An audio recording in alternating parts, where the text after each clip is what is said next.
Bonsoir à toutes et à tous, je suis ravie de vous retrouver à l'occasion de votre journal. Voici les titres de ce jeudi 9 février.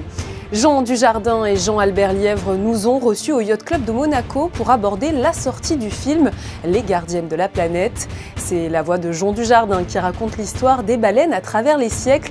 Un documentaire saisissant de beauté et de réalisme, vous verrez.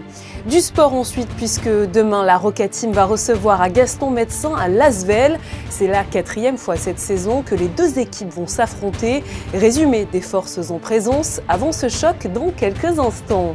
Et puis un autre choc attend les Monégasques en football cette fois-ci. L'AS Monaco FC va en effet se mesurer ce samedi au numéro 1 du classement, le Paris Saint-Germain. Les conférences de presse avant ce match de Ligue 1 à découvrir dans ce journal. On continuera ensuite à vous parler de sport avec David Massé, le directeur du Rolex Monte Carlo Masters. Il sera notre invité pour nous parler du programme de l'édition 2023. Et pour finir en douceur cette édition, on vous dévoilera le dernier concert de l'Orchestre Philharmonique de Monte-Carlo à destination du jeune public. Une façon de donner l'amour de la musique dès le plus jeune âge. Le mercredi 22 février prochain sortira donc le film de Jean-Albert Lièvre, Les Gardiennes de la Planète. Ce documentaire raconte l'histoire extraordinaire des cétacés, citoyens des océans du monde, essentiels à l'écosystème de notre planète depuis plus de 50 millions d'années. Des images à couper le souffle et une prise de conscience immédiate grâce notamment à la voix de Jean Dujardin qui nous plonge dans la tête des cétacés. Nous sommes justement allés au Yacht Club de Monaco pour rencontrer le réalisateur de ce documentaire, Jean-Albert Lièvre et Jean Dujardin. Bonjour à vous deux.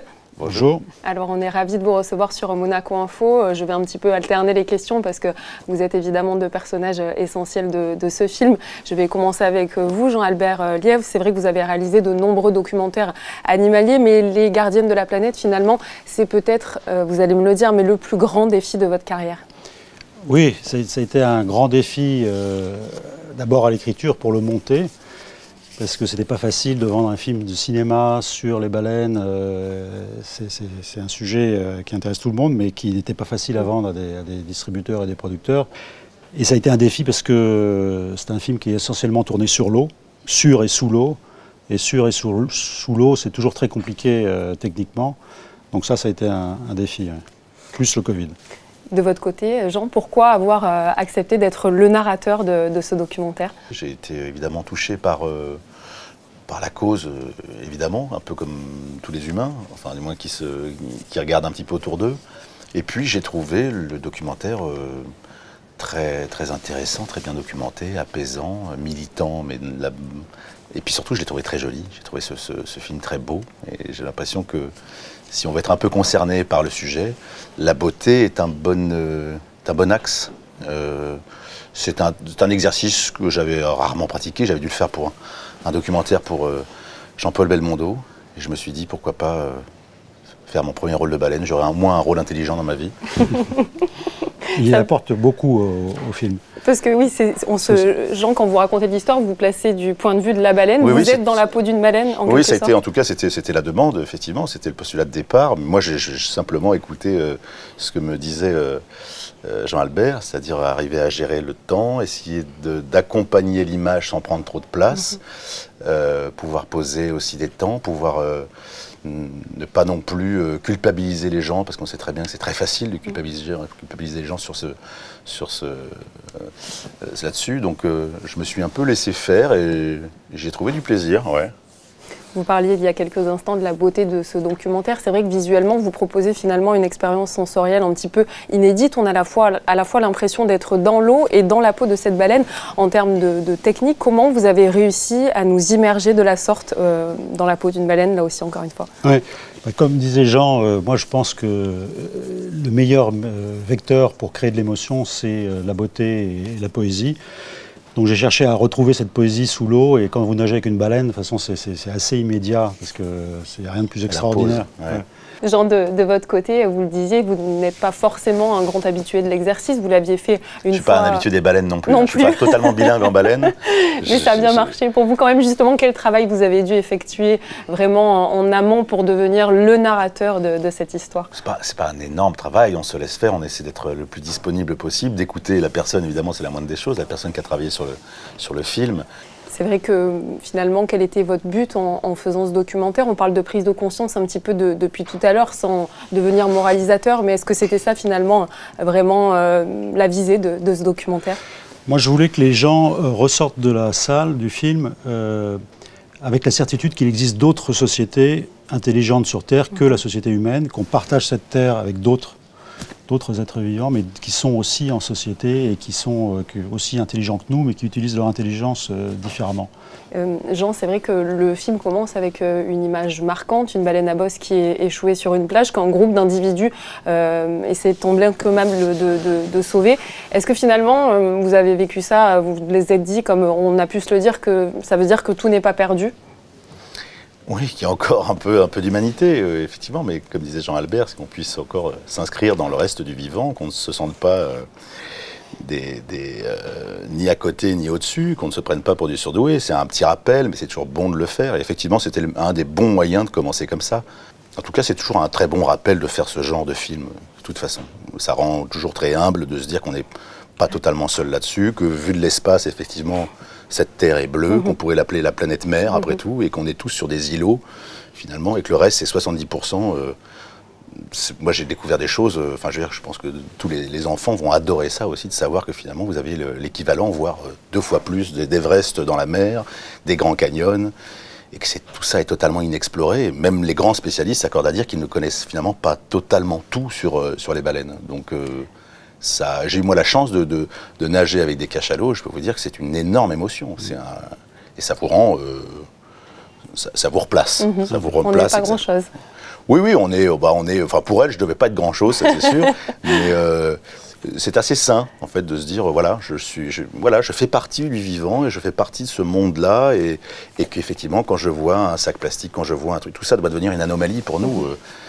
Ça en fait partie, tout ça est un ensemble. Dernière question, c'est vrai que la principauté et plus généralement la famille souveraine sont très attachés à l'écologie, au milieu des océans en général. Est-ce que c'était pas un symbole Jean, d'être aussi là aujourd'hui pour la présentation de ce film?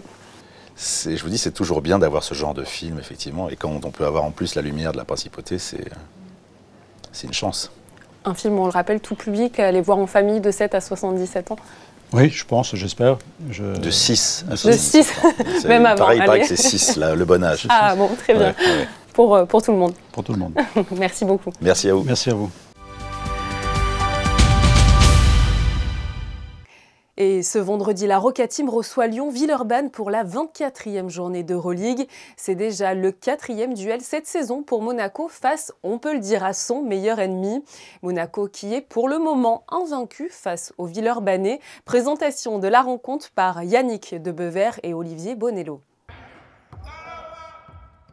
Marquer le territoire français, c'est sans doute un des objectifs de la saison de la Roca Team. Que ce soit en championnat de France ou en Euroleague, l'Asvel, meilleur concurrent de Monaco depuis quelques années, n'y arrive pas face aux Monégasques. 3 matchs, 3 victoires pour des Roca Boys dominants. We see those guys a lot, so we're just trying to, let them know, every game against us is going to be tough, and we're going to come, we're going to play, and we want to win. Je dirais que pour les deux, ça devient un peu un classique du basket français. Sur ces dernières années, c'est un peu la confrontation, donc oui, c'est sûr que c'est des matchs spéciaux pour les deux équipes. Après la défaite la semaine passée face à Madrid, Monaco pointe à la 5e position de l'Euroleague. Ce nouveau match à domicile est l'occasion de tout de suite repartir de l'avant pour un effectif monégasque au complet et en grande forme, avec une moyenne de 93 points marqués sur les 5 dernières rencontres. I think we've been making some shots. And everyone's been moving the ball and finding an open guy, and people have been making shots. So hopefully we continue that. That's the goal. Même s'ils ont déjà perdu 3 fois, ils vont tout faire pour pas que ça arrive une 4e fois. Et comme je dis depuis le début, à chaque fois, je sais qu'il y a un moment dans la saison où ils cliquent et ils arrivent à mieux jouer ensemble. Donc faut faire en sorte que ça se passe pas contre nous. Ce Monaco-Villeurbanne sera marqué par le retour à Gaston Médecin de l'ancien capitaine rouge et blanc Dibost. Si son retour devrait être chaudement salué, il représente tout de même aujourd'hui une des principales menaces pour la défense monégasque. Il peut apporter du soutien à Nando dans l'organisation du jeu. C'est quelqu'un qui est capable de mettre des tirs compliqués aussi. Donc, il peut apporter une dynamique au groupe. Donc, va falloir faire attention à ça pour pas que. Va falloir qu'on arrive à le stopper pour pas qu'il influe sur l'équipe d'en face. Cette 23e journée d'Euroleague sera impactée par le terrible séisme qui a touché la Turquie et la Syrie en début de semaine. Les matchs d'Eurocup et Euroleague prévus en Turquie sont reportés. 1 minute de silence devrait se tenir avant le coup d'envoi de la rencontre qui sera donné à 19 h. Et cette rencontre sera évidemment à suivre en direct sur Monaco Info. Coup d'envoi ce vendredi 10 février à 19 h. Alors que le Paris Saint-Germain s'est incliné hier soir au stade Vélodrome 2-1 lors des 8e de finale de la Coupe de France, les Parisiens vont venir affronter l'AS Monaco FC ce samedi 11 février à 17 h au stade Louis II. Cet après-midi à La Turbie se sont tenues les traditionnelles conférences de presse avant ce choc de Ligue 1 très attendu en principauté résumé. Des grandes équipes qui ont perdu des matchs, il y a toujours une réaction. À cause de ça, ça peut être moins bien pour nous, mais je ne suis pas concentré sur ça. C'est à nous de faire notre match. Nous avons des joueurs qui sont des vrais gagnants, qui jouent toujours pour gagner les matchs, pas seulement pour freiner l'adversaire. Je veux des joueurs qui ont beaucoup de croyance à eux et aux coéquipiers qui font tout pour gagner des matchs. Aussi quand c'est match nul, nous essayons toujours de gagner les matchs. Le Rolex Monte Carlo Masters arrive à grands pas et se tiendra du 8 au 16 avril prochain en Principauté. David Massé, son directeur, nous dit tout sur la nouvelle édition de cet événement prestigieux qui va accueillir encore une fois les meilleurs joueurs du monde. Bonsoir à vous. Bonsoir Julia, merci pour votre temps. La conférence de presse de présentation de l'édition 2023 a eu lieu ce matin. Alors quel va être le programme ?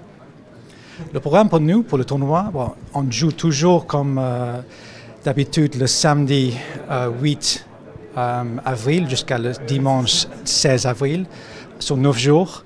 On attend tous les meilleurs joueurs au monde. Et là, je peux dire que la vente de billets, on a lancé la billetterie en octobre. On est ravis avec le niveau de vente. On est autour de 80% de capacité pour l'instant, pour la semaine entière. Donc le message à tous nos résidents monégasques, c'est de profiter, de visiter notre site web pour acheter leur place. Vous avez parlé des meilleurs joueurs mondiaux qui vont être présents. Est-ce que vous pouvez nous citer quelques noms de ces top joueurs présents ? Oui, pour l'instant, c'est un peu tôt parce que la liste, en fait, il est confirmé le 13 mars. On va annoncer la liste le 14 mars à Paris. Mais je peux dire que pour l'instant, on voit déjà Djokovic inscrit, Nadal et beaucoup plus. C'est un tournoi qui commence la saison ici en Europe. C'est le premier tournoi Masters 1000 en terre battue. Et vraiment, on a beaucoup de monégasques, résidents monégasques en fait, parmi nos joueurs, de plus en plus. Donc, ils vont tous être présents. Ce tournoi est un tournoi centenaire qui n'a cessé de se développer au fil des années. Justement, est-ce qu'il y aura des nouveautés pour cette édition 2023 où on reste vraiment sur les habitudes ? 2023, on a voulu vraiment étudier chaque secteur et qu'est-ce qu'on peut faire de mieux. Donc, on va appliquer un nombre de changes. On va juste commencer avec le cours central. On a installé les panneaux LED sur le fond de cours. C'est vraiment intéressant de voir ça. Il y a aussi un village VIP et c'est complètement nouveau. Il y a une double structure, tout le monde face à la mer.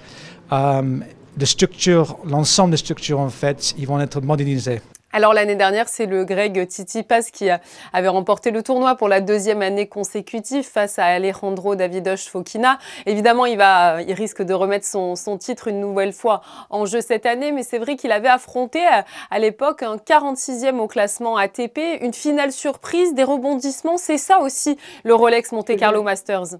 tous les joueurs qui jouent le Rolex Monte Carlo Masters sont capables de gagner le tournoi, c'est sûr. Bien sûr, à la fin aussi, on attend que les joueurs les mieux classés arrivent dans les derniers jours du tournoi, mais on peut attendre que tous les joueurs gagnent le tournoi. Le Rolex Monte Carlo Masters se tiendra donc dans moins de 2 mois. Quelles conditions idéales vous espérez pour ce tournoi ? Oh, pour nous, je pense que c'est très positif. On a vraiment, je pense qu'on ne peut pas contrôler le météo. Ça, c'est toujours quelque chose qu'on ne sait jamais en avril, ici sur la Côte d'Azur. Mais je pense qu'avec un peu de chance, comme en 2022, avec le soleil, avec le résultat des joueurs, on peut attendre un tournoi magnifique. Merci beaucoup à vous, David Massé. Bonne continuation dans la préparation de ce bel événement qui se tiendra donc du 8 au 16 avril prochain. Merci beaucoup, à bientôt. La direction des services numériques vient de donner une conférence à laquelle les parents d'élèves étaient conviés pour parler des métiers d'avenir qu'offre le numérique. Une voie qui propose, c'est vrai, de nombreux débouchés pour les futures générations. Écoutez à ce propos Georges Gambarini, le chargé de mission à la direction des services numériques, et il est au micro de Christinda Thomel. Cette conférence, elle a pour objectif d'expliquer et de revenir sur l'impact que peut avoir le numérique dans l'éducation. L'objectif, c'est pas du tout de faire quelque chose à la gloire uniquement du numérique, c'est vraiment d'expliquer là où le numérique peut être utile et là où il l'est un peu moins, naturellement, et surtout d'expliquer comment est-ce que les professeurs, au travers d'exemples très concrets, arrivent à utiliser le numérique comme un support pour soutenir leur liberté pédagogique. On sait aujourd'hui qu'à peu près 50% des métiers de dans 20 ans qui n'existent pas encore. C'est l'un des enjeux aussi dans la maîtrise du numérique, dans la maîtrise des outils numériques et dans tout ce qu'on essaye de faire dans l'accompagnement des élèves en principauté sur le sujet. Il y a forcément des métiers qui vont évoluer. La quasi-totalité des métiers vont évoluer. On peut déjà regarder, ne serait-ce que nous, notre métier de fonctionnaire, dans la manière dont on l'exerce aujourd'hui, il a énormément évolué, effectivement, parce que le numérique, les outils numériques, les outils de bureautique sont au quotidien aujourd'hui dans nos métiers. Je pense que la clé aujourd'hui d'une orientation, déjà, c'est de savoir que les générations aujourd'hui qui font leur choix, elles vont exercer plusieurs métiers dans leur carrière. Donc il faut qu'elles restent curieuses, il faut qu'elles acquièrent un socle de compétences, notamment numérique. On sait aujourd'hui qu'il y a à peu près 40% des élèves qui rentrent sur le marché du travail qui disent qu'ils ont été insuffisamment formés au numérique pour être efficaces dans leur travail quotidien. Et donc ça, c'est vraiment quelque chose d'important pour les élèves qui vont finir leur cursus notamment et rentrer dans des études supérieures. Après le violent séisme qui a frappé la Turquie et la Syrie, des étudiants du campus Sciences Po à Menton ont décidé de se joindre à l'élan de solidarité internationale.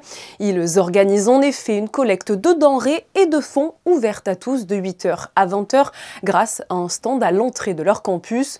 Tout type de dons et de matériel sont les bienvenus, mais les étudiants précisent avoir besoin en priorité des produits d'hygiène, de soins, des denrées alimentaires non périssables, des vêtements chauds ou encore du matériel d'hébergement. Pour participer et apporter vos dons, rendez-vous à Sciences Po sur la place Saint-Julien de Menton. Et suite également à ce violent séisme, le consul de Turquie à Monaco a mandaté le Rotary Club de Monaco pour lever des fonds auprès des bienfaiteurs monégasques. Ces fonds seront versés en totalité au gouverneur du district 2420 du Rotary International et Istanbul. Du matériel de première nécessité a d'ores et déjà été envoyé sur place pour venir en aide à la population. Si vous voulez vous aussi participer à cet élan de solidarité, rendez-vous sur le site internet du Rotary Club, rotary.mc. Vous y trouverez notamment le RIB du compte spécialement ouvert pour récolter les dons. Le mercredi 25 janvier dernier, le tribunal du travail a tenu son assemblée générale annuelle qui réunit paritairement les collèges des employeurs et des salariés.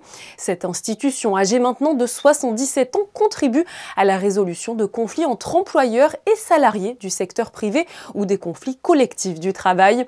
Au cours de l'année judiciaire écoulée, l'activité a laissé apparaître une baisse des requêtes déposées au greffe et des affaires en instance. Une hausse par contre des jugements rendus à elle était constatée. À présent, on vous emmène découvrir un concert unique destiné aux jeunes enfants à partir d'une histoire racontée dans un livre imagé qui a eu, c'est vrai, un succès dans le monde entier. Un spectacle musical a été imaginé et proposé par l'Orchestre Philharmonique de Monte-Carlo. José Sacré et Olivier Bonello vous plongent en immersion dans son concert qui a eu lieu ce mercredi 8 février.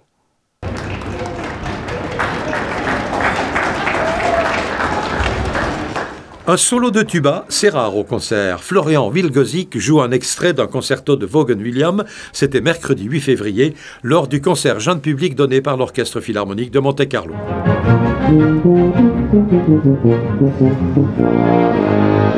Titre de ce concert, l'orchestre cherche et trouve autour du monde.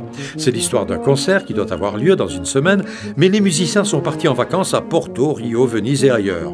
La chef d'orchestre part à leur recherche avec pour indice les cartes postales qui lui ont été envoyées. Point de départ de ce concert-spectacle, un livre de l'illustratrice Chloé Perarno, un cache-cache illustré pour enfants, 32 pages de superbes illustrations couleurs. Un livre qui, traduit en 15 langues, a fait le tour du monde. Au fil des rencontres avec Rachel Leach et le London Philharmonia Orchestra pour le choix des musiques, Bizet, Mendelssohn, Grieg, Poulenc, avec l'Orchestre National de Montpellier et l'Opéra de Lorraine, du livre est né un concert-spectacle très réussi avec l'Orchestre Philharmonique de Monte-Carlo, sous la direction de Fiona Mombe, avec la comédienne Margot Alexandre et bien sûr l'illustratrice, auteure de l'ouvrage initial, Chloé Préarnaud. On a veillé en tout cas à ce qu'il y ait une place à la fois pour la musique, pour le jeu de la comédienne et pour mes illustrations. Et voilà, je pense qu'il y a un côté pédagogique sans vouloir trop appuyer parce qu'effectivement il y a à la fois, on entend des morceaux qui vont mettre en valeur plus ou moins certains instruments ou certains groupes d'instruments. Donc ça permet aux enfants d'avoir des repères sans être trop didactique et d'avoir des moments aussi de rêverie grâce au dessin ou des moments où ils vont être plus attentifs à la musique. Donc voilà, on a essayé de veiller à cet équilibre entre les trois. Nous retrouvons Vanessa Dessy pour un point complet sur vos prévisions météo avec un ciel toujours aussi bleu pour demain. Bonsoir à vous Vanessa. Bonsoir Julia, bonsoir à tous. Le soleil restera bien présent sur le territoire durant toute la journée, mais les températures seront encore très fraîches. Elles iront de 1 degré le matin à 10 dans l'après-midi. Quelques rafales pourraient atteindre 23 km/h. Le soleil se lèvera à 7h35 et se couchera à 17h54. Et nous fêterons les Arnaud. On vous en parlait avec David Massé, son directeur, il y a quelques instants. Le Rolex Monte Carlo Masters fera son grand retour dans moins de 2 mois. Souvenez-vous, l'année dernière, c'est le grec Stefanos Tsitsipas qui l'a emporté pour la 2e année consécutive. Pour clore ce journal, nous vous dévoilons les plus belles images de l'édition 2022. Des clichés signés Manuel Vitali qui nous rappellent le merveilleux écrin monégasque dans lequel se joue cette compétition prestigieuse sur terre battue. C'est la fin de ce journal. Merci à vous pour votre fidélité. Je vous donne rendez-vous évidemment demain pour un nouveau point complet sur l'actualité de la principauté. Très belle soirée à vous.